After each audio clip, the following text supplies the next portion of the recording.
ചേട്ടാ നമസ്കാരം. നമസ്കാരം. ചേട്ടാ, ഇറാന്റെ കേസിലേക്ക് വരികയാണെങ്കിൽ കഴിഞ്ഞ ദിവസം നടന്ന ഇസ്ലാമാബാദിലെ ചർച്ച ചീറ്റിപ്പോയല്ലോ.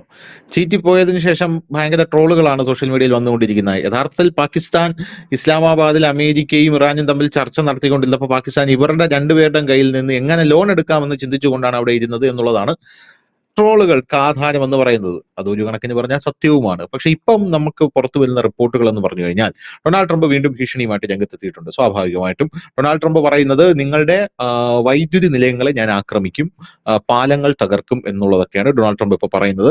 അങ്ങനെ വൈദ്യുതി നിലയങ്ങളെ ആക്രമിച്ചു കഴിഞ്ഞാൽ 10 വർഷം എടുക്കും നിങ്ങൾക്കത് തിരിച്ച് റീകൺസ്ട്രക്ട് ചെയ്ത് കൊണ്ടുവരാൻ എന്നും ഡൊണാൾഡ് ട്രംപ് പറയുന്നുണ്ട്. പക്ഷെ ട്രംപ് ബുദ്ധിമാനാണ്. കാരണം ഈ പാകിസ്ഥാനെ കൊണ്ട് ഈ ചർച്ചയൊക്കെ മധ്യസ്ഥത വഹിക്കാനായിട്ട് ഒരു കെൽപ്പില്ലാത്ത രാജ്യമാണ് പാകിസ്ഥാൻ, തന്നെ വിപ്പിച്ചക്കാന രാജ്യമാണ്. അപ്പോ ഇതില് ഈ ചർച്ച നയിക്കാൻ യോഗ്യമായിട്ടുള്ള ഒരു രാജ്യം ഇന്ത്യയും അതിന് യോഗ്യൻ നരേന്ദ്രമോദിയുമാണെന്ന് അമേരിക്കൻ പ്രസിഡന്റ് ഡൊണാൾഡ് ട്രംപിന് നല്ലതുപോലെ അറിയാമെന്ന് തോന്നുന്നു. പക്ഷെ ഇന്ത്യക്കാണെങ്കിൽ ഈ ഇറാൻ അമേരിക്ക യുദ്ധത്തിൽ ഒരു മുട്ടുമില്ല. നമ്മുടെ LNG ഒക്കെ കൃത്യമായിട്ട് ഹോർമൂസ് കടലിടുക്ക് കടന്നു വരുന്നുണ്ട് എന്നുള്ളതാണ്. അതുകൊണ്ട് ഇന്ത്യ യുദ്ധം അവലംബിക്കുന്നുണ്ട് എന്നുള്ളത് മാത്രമേ ഉള്ളൂ. പക്ഷെ ഇപ്പോ ഡൊണാൾഡ് ട്രംപ് നമ്മുടെ പ്രധാനമന്ത്രി നരേന്ദ്രമോദിയോട് നേരിട്ട് വന്ന് പറയാനും സാധിക്കില്ല യുദ്ധം നിർത്താൻ സഹായിക്കണം, നിങ്ങളൊന്ന് മധ്യസ്ഥത വഹിക്കണം എന്ന് പറയാനും സാധിക്കില്ല. ഡൊണാൾഡ് ട്രംപ് അത് പറയുകയില്ല. അപ്പൊ ട്രംപ് ഇപ്പോൾ ഒരു വളഞ്ഞ വഴി പിടിച്ചിരിക്കുകയാണ്. ഡൊണാൾഡ് ട്രംപ് പറഞ്ഞത് ഹോർമൂസ് കടലിടുക്കിൽ നിങ്ങളാണല്ലോ ഇപ്പോൾ കപ്പൽ തടഞ്ഞുകൊണ്ടിരിക്കുന്നത്, ഇനി ഞങ്ങൾ തടയും എന്ന് പറഞ്ഞുകൊണ്ട് അമേരിക്കൻ നാവികസേനയെ ഹോർമൂസ് കടലിടുക്ക് ഉപരോധിക്കാനായിട്ട് പറഞ്ഞു വിട്ടിരിക്കുകയാണ്. അപ്പൊ സ്വാഭാവികമായിട്ടും അവിടെ തടയുമ്പോൾ ഇന്ത്യയുടെ കപ്പലും തടയപ്പെടും. ഇനിയും ഇന്ത്യയുടെ കപ്പൽ വരുമല്ലോ. ഇന്ത്യയുടെ കപ്പൽ ഓൾറെഡി 2-3 വന്നു കഴിഞ്ഞു. ഒരുപാടെണ്ണം ഇങ്ങോട്ടേക്ക് എത്തിക്കഴിഞ്ഞു. 2-3 എന്ന് പറഞ്ഞാൽ ഞാൻ LNG ആയിട്ട് വന്നതാ. അപ്പൊ ഇനിയും കപ്പൽ തടഞ്ഞു കഴിഞ്ഞാൽ അത് സ്വാഭാവികമായിട്ട് ഇന്ത്യയുടെ കപ്പലും ഉണ്ടാകും. ഇന്ത്യയുടെ കപ്പൽ തടഞ്ഞു കഴിഞ്ഞാൽ ഇന്ത്യ ഈ യുദ്ധത്തിലേക്ക് ഫോഴ്സ് ചെയ്യപ്പെടും എന്നുള്ളതാണ് പ്രധാനപ്പെട്ട കാര്യം. അങ്ങനെ ഇന്ത്യയെ ഈ യുദ്ധത്തിലേക്ക് വലിച്ചഴച്ച് മധ്യസ്ഥ ശ്രമങ്ങളിലേക്ക് കൊണ്ടുവരാനാണോ ഡൊണാൾഡ് ട്രംപിന്റെ ശ്രമം എന്നുള്ള ചോദ്യമാണ് ഉയരുന്നത്. എന്ത് തോന്നുന്നു? അത് ഇന്ത്യ മാത്രം ഫോക്കസ് ചെയ്തിട്ടല്ല, അത് ലോകരാജ്യങ്ങളെ എല്ലാം കൂടി ഇതിനകത്തേക്ക് കൊണ്ടുവരികയാണ്. അവരുടെ എല്ലാ അറ്റൻഷൻ ഇങ്ങോട്ടേക്ക് എടുക്കുക. കറക്റ്റാണത്, ആ ഒരു നിഗമനം കറക്റ്റാണ്. കാരണം ഇനിയിപ്പോ ഈ ഹോർമുസ് കടലിടുക്ക് ലക്ഷ്യം വെക്കുമ്പോൾ അത് ഇറാനെ സംബന്ധിച്ച് ഒരു ജീവൻ മരണ പോരാട്ടമാണ്.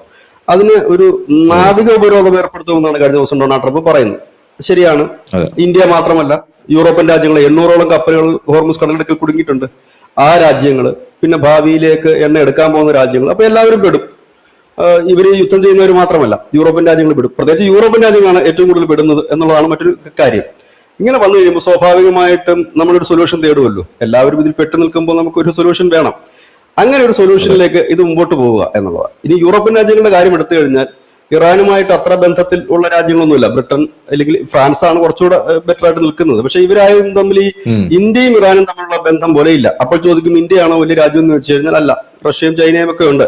റഷ്യക്കും ചൈനയ്ക്കും ഒരു ചീത്തപ്പേരുള്ളതാണ്. കാരണം ഇവരെ രണ്ടുപേരെയും റഷ്യക്ക് ഇപ്പോൾ ഇടപെടാൻ കഴിയില്ല. കാരണം ഈ ഇസ്രായേൽ കഴിഞ്ഞാൽ ലോകത്ത് എല്ലാവരുടെ കണ്ണിൽ ശത്രുവായി നിൽക്കുന്ന രാജ്യം റഷ്യയാണ്. ഇടയ്ക്കിടയ്ക്ക് മറ്റു രാജ്യങ്ങളെ ആക്രമിക്കും, അങ്ങനെയൊക്കെ നിൽക്കുന്നുണ്ട്. അതുകൊണ്ട് അവർക്ക് ഇതിനകത്ത് വലിയ റോൾ എടുക്കാൻ പറ്റില്ല. എന്നാലും റഷ്യ പറഞ്ഞു കഴിഞ്ഞിട്ടുണ്ട്, ഞങ്ങൾ എടുക്കാമെന്ന് പറഞ്ഞു കഴിഞ്ഞിട്ടുണ്ട്. ഇനി ചൈന കുടിച്ച വെള്ളത്തിൽ ലോകത്ത് ഒരു രാജ്യവും വിശ്വസിക്കത്തില്ല. അപ്പൊ ഇങ്ങനെ നിൽക്കുന്ന രണ്ട് രാജ്യങ്ങൾ, ഇന്ത്യയേക്കാൾ വലിയ രാജ്യങ്ങൾ തന്നെയാണ് അവര്.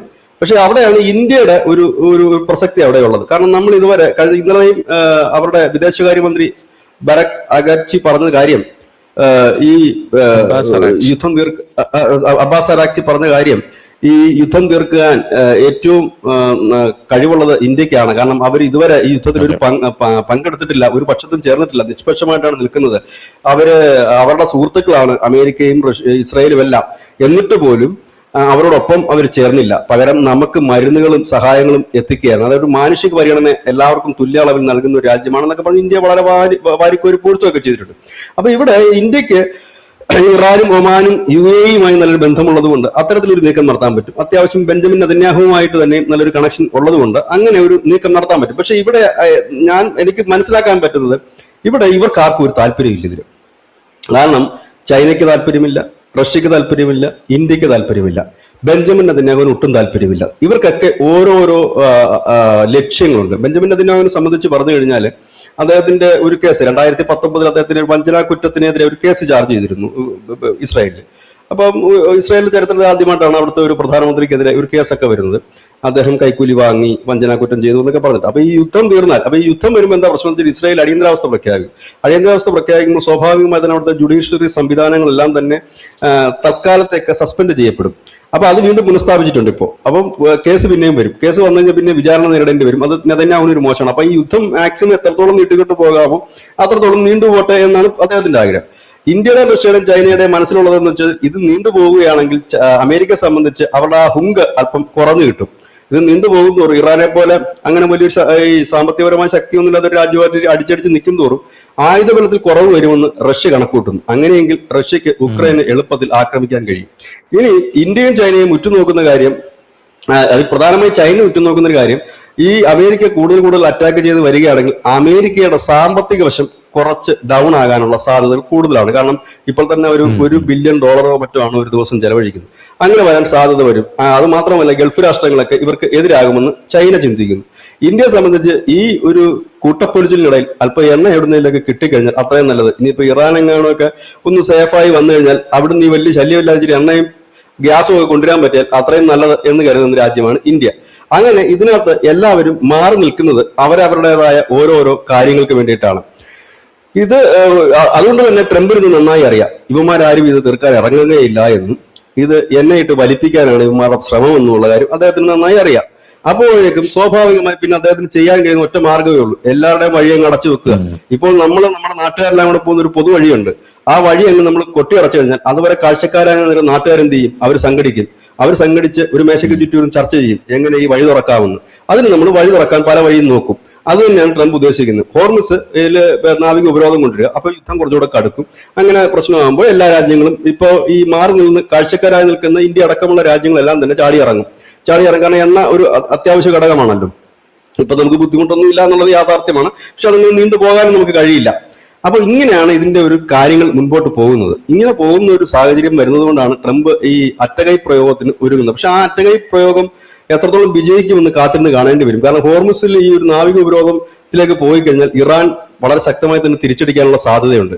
അങ്ങനെ ഇറാൻ തിരിച്ചടിക്കുകയാണെങ്കിൽ അത് ആ മേഖലയാകെ തകർക്കുന്ന ഒരു കാര്യത്തിലേക്ക് നീങ്ങും. അപ്പോഴും ഈ പറയുന്ന ടീമുകളൊന്നും അതിൽ ഇടപെടാനുള്ള സാധ്യതകൾ ഒട്ടും കാണുന്നില്ല. ഈ ഹോർമുസ് മാത്രം ബ്ലോക്ക് ചെയ്തുകൊണ്ട് ട്രംപിന് അതിൽ വിജയിക്കാൻ പറ്റിയ ഒരു ഷിപ്പ് അങ്ങോട്ടോ ഇങ്ങോട്ടോ കടത്തിവിടാൻ കഴിയാത്ത വിധം ട്രംപ് ഒരു വലിയ ഉപരോധം സൃഷ്ടിക്കുകയോ ചെയ്താൽ സ്വാഭാവികമായി തന്നെ ഇന്ത്യ ഉൾപ്പെടെയുള്ള രാജ്യങ്ങൾ രംഗത്തിറങ്ങും. അവർക്ക് ഈ ഒരു വഴി തുറന്നു കിട്ടണമല്ലോ. സ്വാഭാവികമായി അവർ ഇറങ്ങുകയും ഈ യുദ്ധം തീർക്കാനുള്ള മുൻകൈ എടുക്കുകയും ചെയ്യും. ഒരുപക്ഷെ ധനുഷിന്റെ ആ ഒരു കണക്കൂട്ടൽ വളരെ കറക്റ്റാണ്. അതിനുവേണ്ടി തന്നെയാണ് ട്രംപ് ഇപ്പോൾ ഈ ഒരു പരിപാടി മുമ്പോട്ട് കൊണ്ടുവന്നത്. പക്ഷെ ഇദ്ദേഹത്തിന്റെ സ്റ്റേറ്റ്മെന്റ് വന്നതിന് ശേഷം വേറെ ഒരു രാജ്യം പ്രതികരിച്ച് നമ്മൾ കണ്ടില്ല. അദ്ദേഹം പറഞ്ഞത് 5 ദിവസത്തിനുള്ളിൽ നാവിക ഉപരോധം തുടങ്ങുമെന്ന് പറഞ്ഞിട്ട് വേറെ ആരും അത് കയറി കൊത്തിയിട്ടില്ല ഇതുവരെ. ഇറാൻ പിന്നെ സ്വാഭാവികമായിട്ട് ഇവർ എന്ത് പറഞ്ഞാലും തിരിച്ചു പറയുമല്ലോ. അത് മാത്രമേ ഇത് സംഭവിച്ചിട്ടുള്ളൂ. ഇനിയിപ്പോ നമുക്ക് വെയിറ്റ് ചെയ്യാം എന്താണ് ഇനി അടുത്ത നടക്കാൻ പോകുന്നത് എന്നുള്ളത് കാണാം. അതിനുശേഷം നമുക്ക് അതിനെക്കുറിച്ച് പറയാം.